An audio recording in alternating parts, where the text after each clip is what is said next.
But the calls started to get more personal and disturbing as they continued.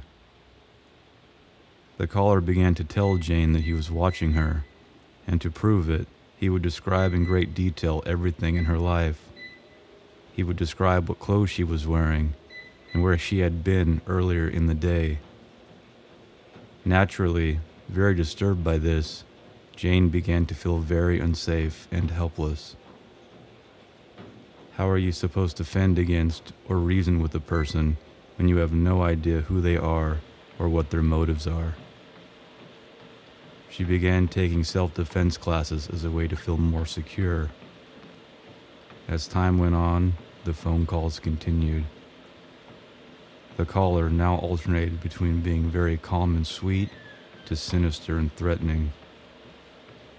Sometimes he would tell Jane that he loved her and wanted to keep her safe. Other times, he would say that he wanted to kidnap her and take her away.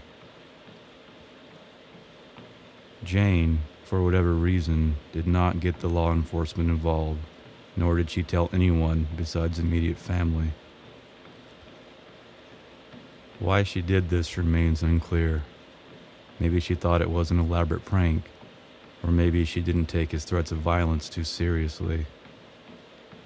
Maybe she was embarrassed. Whatever the reason, Jane was essentially handling this problem on her own.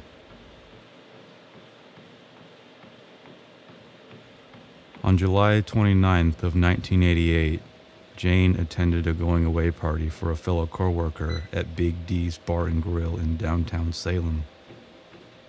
At the end of the night, another of Jane's coworkers, Jason Young, asked Jane for a ride home.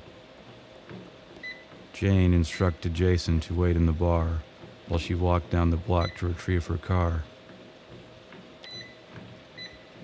Jason sat by the window of the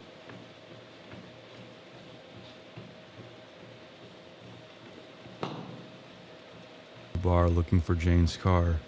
He began to worry after several minutes had passed and she had not returned. Just when Jason was about ready to go out and look for her, he saw Jane's car finally come around the corner. The car came down the street with the high beams on. The bright lights blinded Jason from seeing much of the car at all.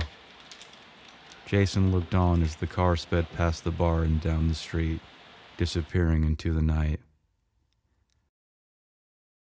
This would be the last time that he or anyone else would see Jane alive. Nearly every Wednesday, the phone would ring at the Wrights' home. When Jane's mother would pick up, a mysterious voice would tell her that he had her daughter. Sometimes he would say that she was killed. Other times, he was keeping her captive.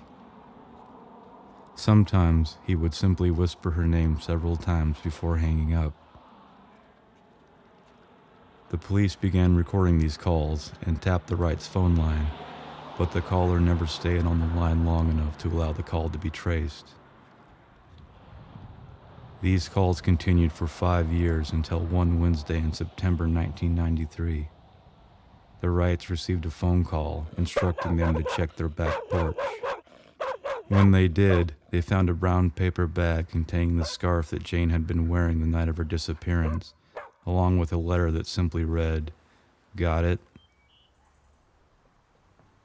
After this, the calls stopped, leaving the Wrights to wonder what it all meant.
Amy, Yeah? you home? Yes. What are you doing? Making lunch. How was the run? Well, it's good. It was good? Yeah. How far did you go? A few miles. A few miles? Really? Yeah. You weren't gone very long. Well, it's gone long enough. You must have been running a pretty fast mile. I guess. Anything wrong? Nothing, just trying to make lunch.